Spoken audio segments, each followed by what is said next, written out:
Estão animados aí para mais um dia, né? Para a gente... E o Natal chegando. Bem, pessoal, nós estamos fazendo aqui a nossa semana de reflexões e estudos sobre o significado do Natal. Se vocês se lembrarem, no primeiro dia nós falamos sobre o Deus que se esconde. Por que ele veio? Por que Deus está escondido? E essa é justamente a razão por que Cristo veio, revelar a face do Pai. Depois disso, nós vimos, então, sobre o mundo que recebeu o cristianismo. Ou seja, parece que o mundo já estava preparado para saber que um Salvador haveria de vir ao planeta Terra. E hoje nós vamos ver a profecia que marcou o seu exato nascimento. Porque, como eu mencionei para vocês, no mundo que recebeu o cristianismo, houve vários pretensos messias que surgiram. Em Israel houve vários. Os romanos pensavam que o Messias seria Augusto César. E por que nós falamos então que é Jesus? Vamos ver a profecia que marcou a sua chegada. Em primeiro lugar, eu gostaria de ler para vocês um texto que menciona a longa espera pelo Messias. Aliás, longa espera já vem desde o Éden.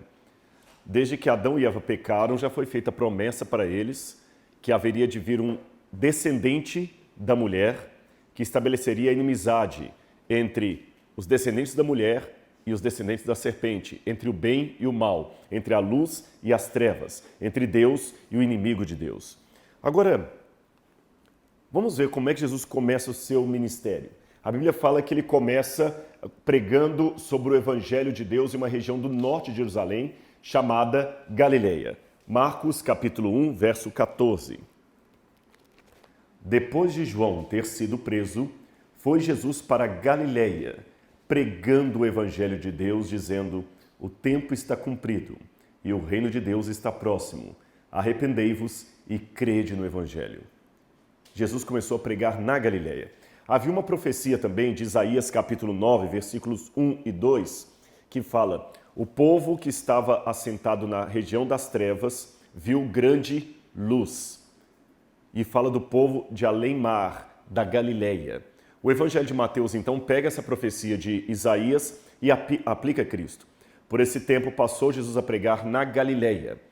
E ao povo, a Galileia dos gentios, o povo que jazia em trevas, viu grande luz. O que é a Galileia dos gentios? Que região é esta? Aqui está um mapa de Israel como era nos tempos de Cristo. É fácil você decorar. Israel até hoje é um país muito pequeno. Só para vocês terem noção, hoje, atualmente, aqui em cima fica o Líbano. Nessa região aqui fica a Síria. Do lado de cá fica a Jordânia. E no sul, o Egito. Então, esses 4 países fazem fronteiras com Israel. Líbano, Síria, Jordânia e Egito. Mas Israel é um país pequeno até hoje. Se você pegar a fronteira do Líbano até a fronteira com o Egito aqui embaixo, você tem 470 quilômetros aproximadamente. Só. Bem pequeno.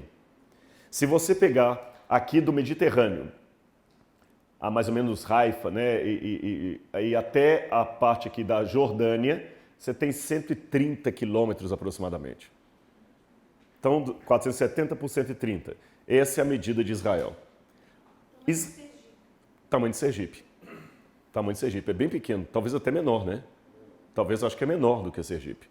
Outra coisa mais. Israel, ele nasce do Rio Jordão. O Rio Jordão tem 3 nascentes dele. 2 ficam aqui, na região que hoje pertence à Síria, as colinas de Golã, o Monte Hermon, e uma fonte do Jordão fica em Israel. Por isso que Israel dominou a Síria e tomou as colinas de Golã para garantir as fontes do Rio Jordão, porque os sírios iam acabar com as fontes do Rio Jordão, então o Rio Jordão ia diminuir e acabou a água em Israel. Então o Rio Jordão desce aqui das colinas de Golã, uma parte nasce aqui, esses 3 nascentes se encontram, formam o Rio Jordão, aqui ele forma um imenso lago, que a gente chama de Mar da Galileia, depois o Rio Jordão continua descendo e ele desemboca aqui no chamado Mar Morto, onde realmente não há nenhuma forma de vida a não ser turistas. A não ser turistas. E ali acaba. Aqui você tem 80, 90% de toda a água de Israel. Ele é morto porque ele só recebe? Só recebe. Só recebe e vai pegando todo enxofre, todo o sal do caminho e ele vai enchendo de sal, por isso que você pode boiar ali e ele tem uma densidade muito grande e você nunca afunda. Agora vejam bem, a água que Israel bebe até hoje é do Mar da Galileia e do Rio Jordão. 90% da água. Eles falam, se nós tivéssemos pelo menos 10% da água que vocês desperdiçam no Brasil, Israel não estava em guerra com a Síria. Entenderam o que é Israel? Agora, aqui no norte, onde ele forma esse imenso lago da Galileia, é a região da Galileia. Porque esse lago é um lago de água doce, mas ele é chamado de Mar da Galileia, porque, para quem quase não tem água, uma lagoa enorme é um mar. Mas não era mar, tá certo? Ele é chamado de Kinneret. Kinneret em hebraico significa harpa. Harpa, um instrumento musical, porque dizem que ele tem o formato de uma harpa. Além de chamar de Kinneret, que a gente traduz em português por Genezaré, ele também tem o nome de Mar da Galileia, porque fica na região da Galileia. Isso é típico da geografia bíblica. É como se o Cevisa, por ficar em Engenheiro Coelho, fala assim, Spa de Engenheiro Coelho. Mas aqui não chama Engenheiro Coelho, aqui chama Cevisa. Mas poderia chamar Cevisa ou Spa de Engenheiro Coelho. Eles dão o nome da localidade para o acidente geográfico. Então ali o Mar de Kinneret, Mar da Harpa, é também chamado de Mar da Galileia. Entenderam isso?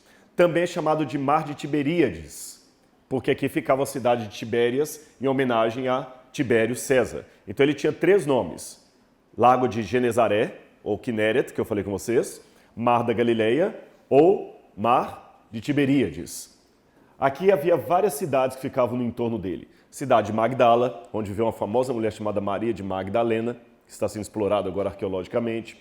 Cidade de Cafarnaum, cidade de Corazim, Betsaida, de onde veio Pedro. E do lado de cá ficavam cidades, essa Decápolis aqui, eram várias cidades pagãs. Gadara, por exemplo, lembra de Jesus vai a Gadara? E eles têm criação de porcos ali, não eram judeus. Ficava do lado de cá. Essa parte aqui era Samaria, que os judeus odiavam. E aqui embaixo a região da Judeia, onde ficava Jerusalém. Então são essas 3 regiões que você precisa decorar para a geografia bíblica dos tempos de Jesus. Galileia, Samaria, Judeia. Todo mundo entendeu isso aí? Fácil, né? Jesus nasceu em Belém da Judeia, por isso fala da Judeia. Ele nasceu em Belém da Judeia. Mas ele volta para a cidade de Nazaré e fica em Nazaré. E a Bíblia fala que Jesus, até esse tempo que ele morou em Nazaré, ele era uma pessoa anônima. Um galileu como outro qualquer ali. Mas o Evangelho de Mateus começa dizendo uma coisa interessante. Mateus, capítulo 4, versículos 12 em diante.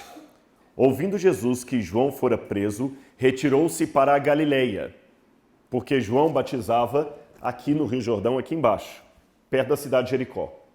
Então Jesus estava aqui, foi batizado. Quando ele ouviu falar que João tinha sido preso, retirou-se para a Galileia.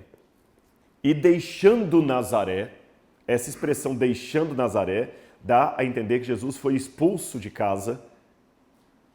Essa expressão no grego deixando, foi obrigado a deixar. Jesus deixou Nazaré e foi morar em Cafarnaum, situada à beira-mar, nos confins de Zebulun e Naftali. Então ele batiza aqui, Jesus se batiza aqui, perto de Jericó.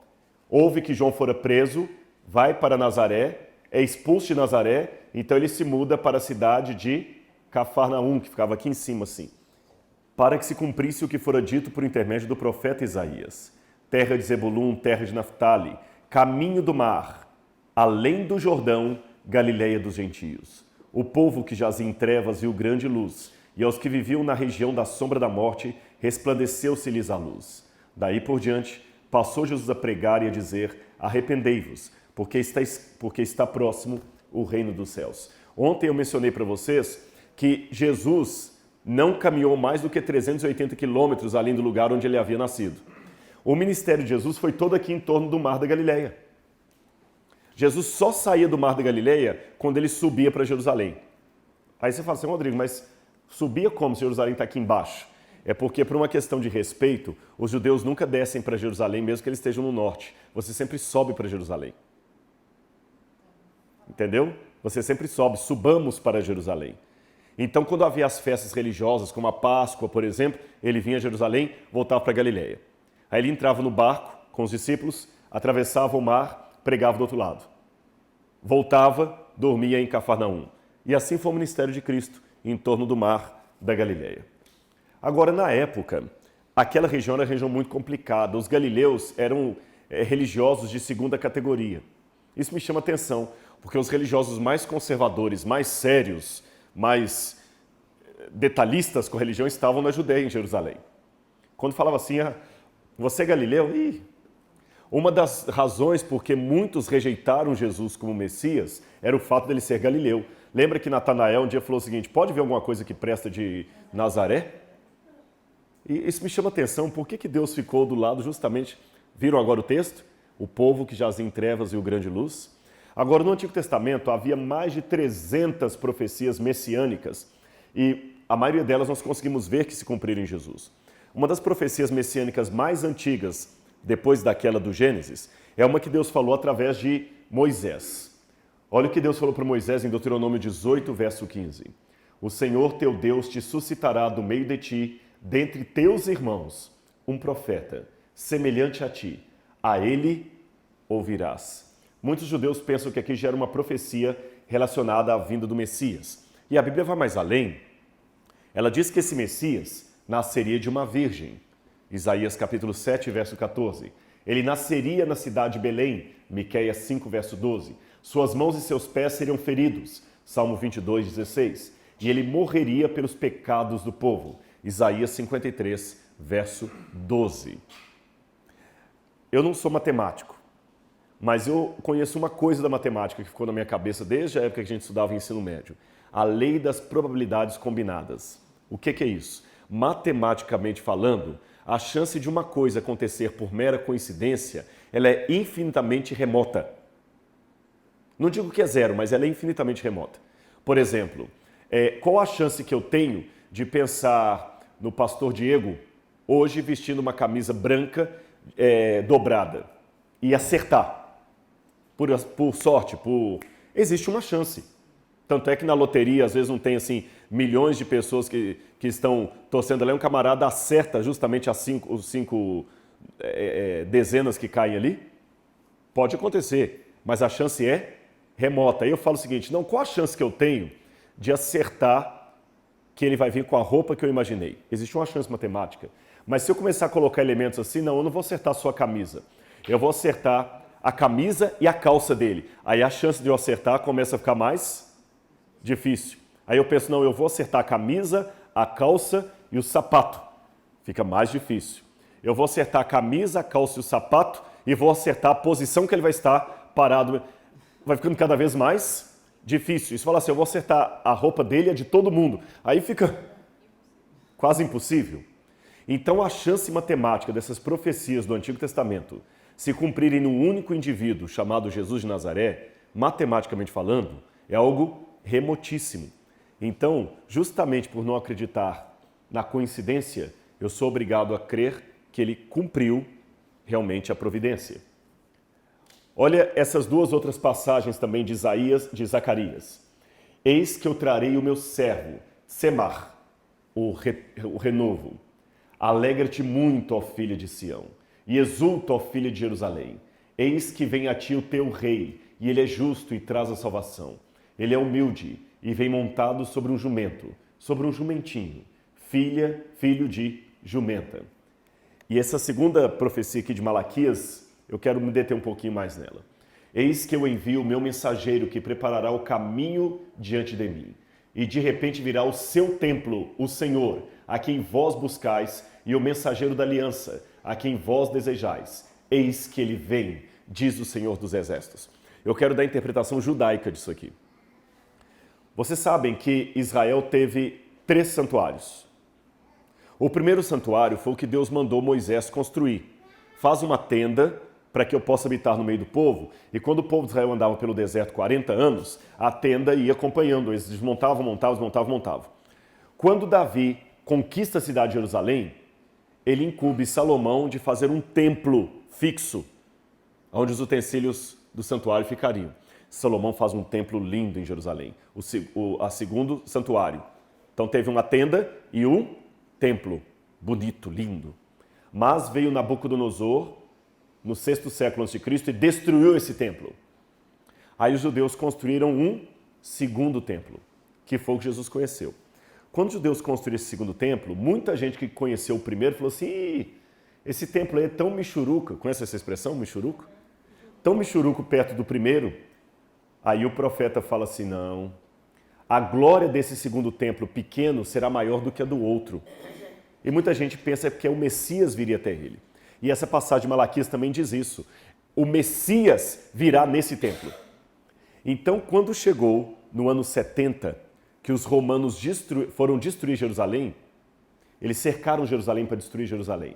Lembra que eu mencionei ontem vários pretensos messias que havia em Jerusalém? Tinha um chamado Simão Bar Giora. Sabe o que ele fez? Ele era um líder. Ele juntou todos os seguidores dele e correram para onde? Para o templo. Sabe o que ele correu para o templo? Ele falou, esse templo não será destruído. Por quê? Porque a profecia disse que o Messias encheria esse templo com a sua glória. Então, ou eu sou o Messias, ou o Messias não veio ainda, então o templo não pode ser destruído. Um monte de gente correu para os escombros do templo e ficaram ali. Só que acabaram que os romanos destruíram o templo também. Aí deu um nó na cabeça dos judeus. O templo foi destruído e o Messias não veio. Aí me chama a atenção, falei que vocês, Jesus cumpriu várias profecias do Antigo Testamento, fugiu uma aqui, tem uma profecia dos judeus que fala assim, o Messias viria no segundo templo. Como o templo foi destruído e o Messias não veio, então alguma coisa errada aconteceu. Porque os judeus não aceitam que Jesus seja o Messias. Então tem um nó. Porque se o Messias viria ao segundo templo e o segundo templo foi destruído, será que a profecia falhou? Entenderam a questão? Agora deixe-me gastar esses minutos finais que eu tenho estudando com vocês uma importante profecia que marca o momento em que Cristo chegaria. Daniel, capítulo 9, versículos 24 a 27. É chamada a profecia das 70 semanas. E essa profecia tem algumas diferençazinhas de interpretação num ponto ou no outro, mas na sua base é um ponto comum entre judeus, cristãos e cristãos de várias áreas.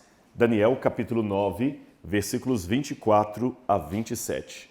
O profeta Daniel viveu na Babilônia por volta do 6º século antes de Cristo.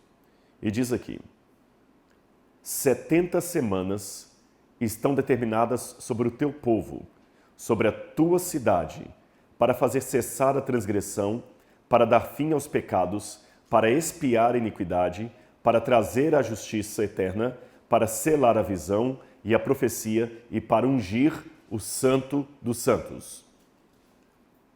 Sabe e entende, desde a saída de ordem para restaurar e para edificar Jerusalém, até ao ungido, o príncipe, 7 semanas e 62 semanas. As praças, as circunvalações se reedificarão, mas em tempos angustiosos. Depois das 62 semanas, será morto o ungido, e já não estará. E o povo de um príncipe que há de vir destruirá a cidade e o santuário. E o seu fim será no dilúvio, e até o fim haverá guerras, desolações são determinadas. Ele fará aliança com muitos por 1 semana. Na metade da semana, fará cessar o sacrifício e a oferta de manjares. Sobre a asa das abominações virá o assolador, até a destruição, que está determinada, se derrame sobre ele. Eu sei que ficou um pouco complicado lendo assim, mas eu vou facilitar para vocês. Daniel estava angustiado porque ele sabia que o cativeiro da Babilônia ia passar. Só que ele via que o pessoal não estava preparado para o fim do cativeiro. Aí um anjo de Deus vem e fala, calma Daniel, eu tenho uma boa notícia para você. 70 semanas Deus separou só para o povo de Israel, até que venha o Messias. E o que vai acontecer com essas 70 semanas? Nas 62 primeiras semanas vão acontecer duas coisas. Vocês primeiro vão 62 semanas, depois mais uma semana, né? 63 semanas. Vocês vão ter Jerusalém reedificada, os muros de Jerusalém serão reedificados e depois de tudo isso, o Messias aparecerá. É mesmo? É. Só que depois que o Messias surgir, vai vir um rei, vai destruir a cidade e o santuário. Mas antes o Messias vai vir. E quando é que vai começar isso? Aí o anjo falou com ele, sabe e entende, desde a saída de ordem para restaurar e edificar Jerusalém, até o Messias ungido, 7 semanas e 62 semanas. O que vai acontecer? Os muros da cidade vão ser edificados, depois o ungido virá, e depois um povo vai destruir a cidade. Mas na metade da última semana, ele vai fazer cessar os sacrifícios e a oferta de purificação. Vamos ver como é que isso aqui cumpriu na história. Exatamente em 457 a.C., Artaxerxes expede um decreto para que Jerusalém seja edificada. Aqueles que estavam vivos na época contaram para 457, então as 70 semanas devem começar agora. Mas deixa eu fazer primeiro uma explicação para você, notinha de rodapé. Sempre que a Bíblia fala em profecias, principalmente profecias apocalípticas, um dia equivale a um ano. Um dia simbólico é um ano literal. Então, se eu falar com vocês assim, profeticamente, 7 dias e o Cevisa será modificado. O que eu estou dizendo? 7 anos. Tá bom? 7 anos. Agora, se eu falo de 70 semanas, quantos dias dá isso?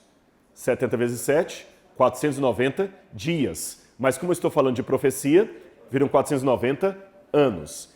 Então demoraria 7 semanas ou 49 anos até que os muros da cidade fossem terminados. Irmãos, depois de 457, você conta exatamente 49 anos, os muros de Jerusalém estão terminados. Exatamente como a profecia falou. Aí depois de 49 anos, você conta mais 62 semanas ou 434 anos. E que ano que você está? Ano 27. Aí o que acontece no ano 27? Vem Jesus e é batizado. Vocês viram que na tradução que eu li falou o seguinte, o ungido, falou 2 vezes a palavra, virá o ungido. O que significa a palavra ungido? Ungido em hebraico é Mashiach. Mashiach, que a gente fala em português, Messias. Mashiach significa ungido, Messias, ungido. E Cristo é a palavra Messias em grego. Quem é católico não fala na igreja católica da crisma? Não fala em fazer a crisma? Crisma é uma palavra grega que significa unção. Crisma, a unção. Christos, o que foi ungido. Tá bom? Aquele que é ungido com o óleo para começar um trabalho de Deus como sacerdote e como rei. Então Cristo foi realmente iniciar o ministério dele no ano 27. Não foi assim que eu comecei a pregação aqui? Ele foi batizado por João e quando ele ouviu falar que João tinha sido preso, ele larga a região da Judeia e vai para Galileia e começa a pregar o reino de Deus. No ano 27, exatamente depois dos 434 anos da fundação dos muros de Jerusalém, Jesus é batizado, no ano exato da profecia. E curioso que fala que na última semana ele faria aliança com muitos e na metade da semana faria cessar o sacrifício. Exatamente 3 anos e meio depois, uma semana, 7, 3 e meio a metade, Jesus morre na cruz do Calvário e o sacrifício do templo perde o seu valor. E depois que Jesus morre e o sacrifício no templo perde o valor, o que acontece no ano 70? O templo é destruído por um rei que haveria de vir, como a profecia falou. Vocês sabem que até hoje Israel não faz mais sacrifício de cordeiro, né? Vocês já pararam para pensar nisso? Por quê? Se o cordeiro representa o Messias e os judeus não acreditam que o Messias veio, por que os judeus hoje não sacrificam mais cordeirinho? Ainda esperam o Messias. E por que o cordeirinho não é mais sacrificado hoje em Israel? Porque o templo está destruído. Enquanto não tem o templo, eles não podem sacrificar. E o que a profecia falou? Ele fará cessar o sacrifício. Os judeus não se deram conta que a história os obrigou a cumprir a profecia. Porque o sacrifício dos cordeiros só tinha um valor enquanto Cristo não vinha. Depois que ele veio, não tem mais por que sacrificar cordeiro. Os judeus não aceitaram Cristo. Mas Deus falou, olha, mesmo que vocês não aceitem Cristo, a profecia pertence a mim e não a judeus. Então eu vou obrigar vocês a não sacrificarem mais. Deus deixou de destruir o templo, exatamente como a profecia falou que aconteceria.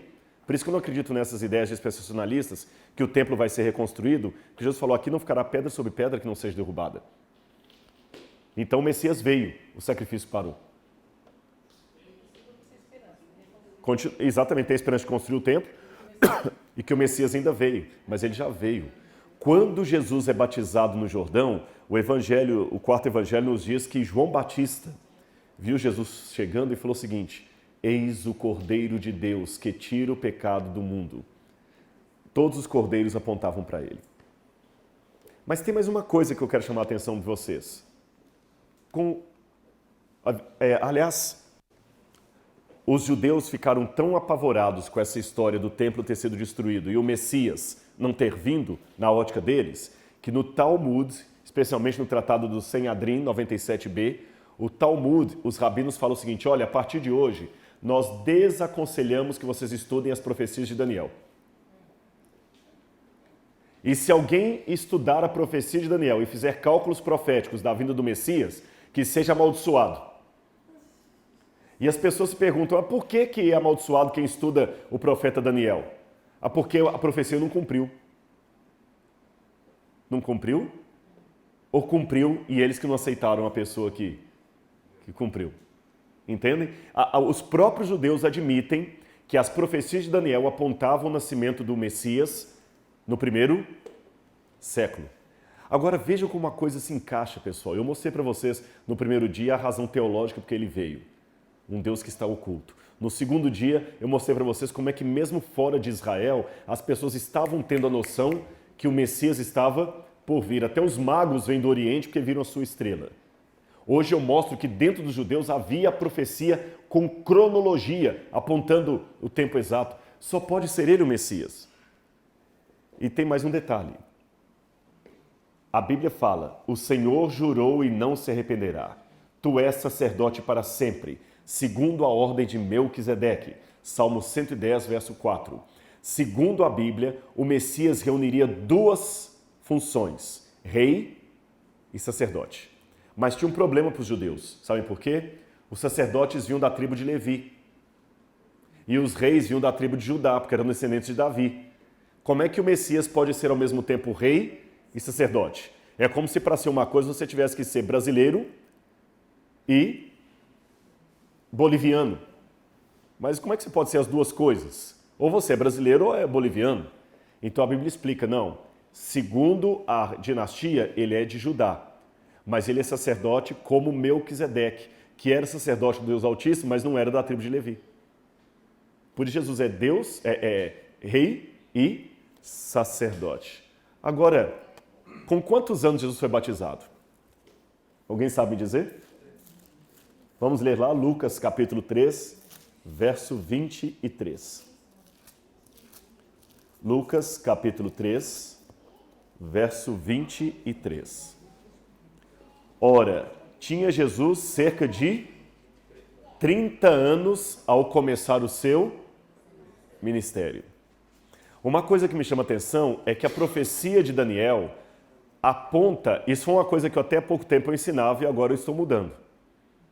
Mesmo quando eu dei aula para vocês, viu, pastor Diego? Eu sempre ensinava assim, não, as profecias de Daniel apontam a época do início do ministério do Messias e não ao nascimento dele. Eu estou aqui perante uma câmera admitindo que eu estou mudando a minha ideia. Sabe por que eu estou mudando a minha ideia? De fato, se você pegar a cronologia de Daniel, ela aponta o ano 27, quando o Messias começaria a pregar. Mas hoje eu estou chegando à conclusão que, por tabela, a profecia de Daniel também marcava a época do nascimento do Messias. Sabe por quê? Se ele deveria começar o seu ministério no ano 27, como sacerdote e como rei, como Messias, e a Bíblia fala que ele tinha em torno de 30 anos, vamos ver uma outra passagem. Números 4, versos 13 e 47. Números 4, 3 e 47. No capítulo 4 de Números, verso 3, diz: da idade de 30 anos para cima até os 50, será todo aquele que entrar nesse serviço para exercer algum encargo na tenda da congregação. Está falando dos sacerdotes. A mesma coisa diz no verso 47. Verso 47. Da idade de 30 anos para cima até os 50, todos os que entrarem para cumprir a tarefa no serviço e levarem os cargos da tenda da congregação. Ou seja, qual é a idade mínima para alguém ser sacerdote, ser ungido sacerdote? 30 anos. 30 anos é a idade mínima. Por isso que Lucas fala que Jesus começa o ministério dele em torno de 30 anos. Agora raciocine comigo.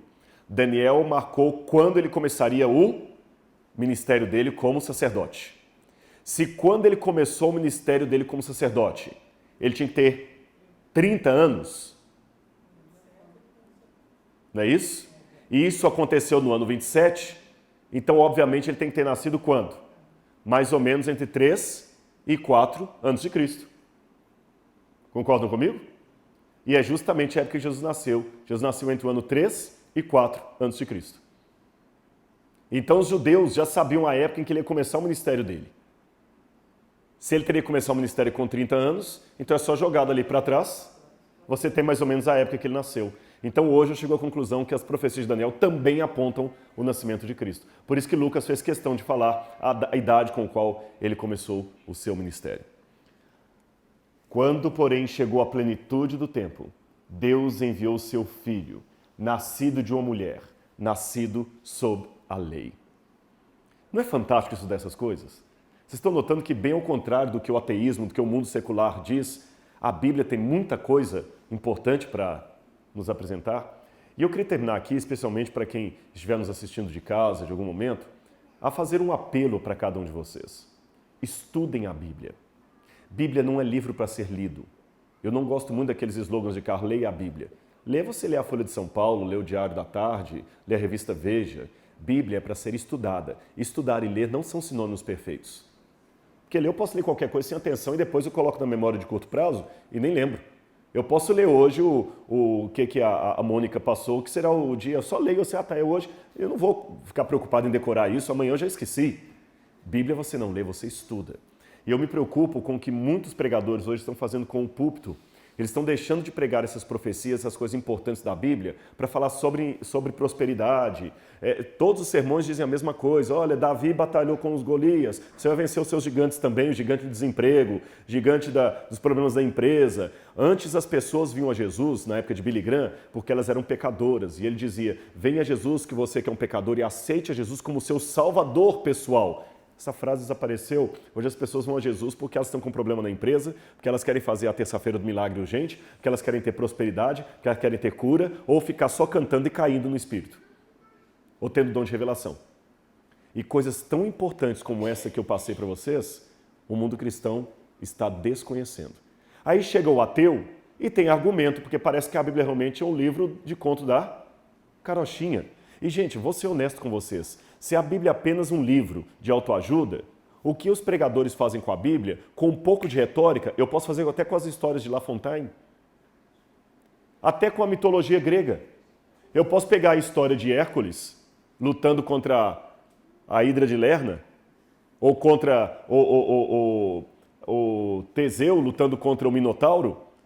Eu posso pegar a história de Teseu lutando contra o Minotauro, contar aqui de maneira bem dramática e depois falar assim, você também vai enfrentar os Minotauros da sua vida, saia do labirinto que Minos colocou você, voe como Ícaro. E com um pouco de retórica, eu faço todo mundo chorar. Eu acho que a Bíblia tem algo a mais do que as mitologias gregas. Ela tem profecia, ela tem história da salvação, ela tem teologia. Ela tem revelações de Deus para mim. Eu sei que a Bíblia tem suas falhas, porque ela foi escrita por seres humanos. Mas Deus deixou isso justamente porque a Bíblia é Deus falando com sotaque humano. Por isso que às vezes você vê assim, uma linguagem mais simples, uma aparente contradição, uma história meio estranha, mas a Bíblia é Deus falando com o seu sotaque que ama você.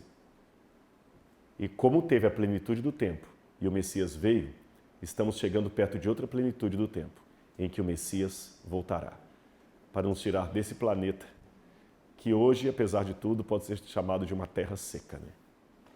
Seca e sedenta da palavra de Deus.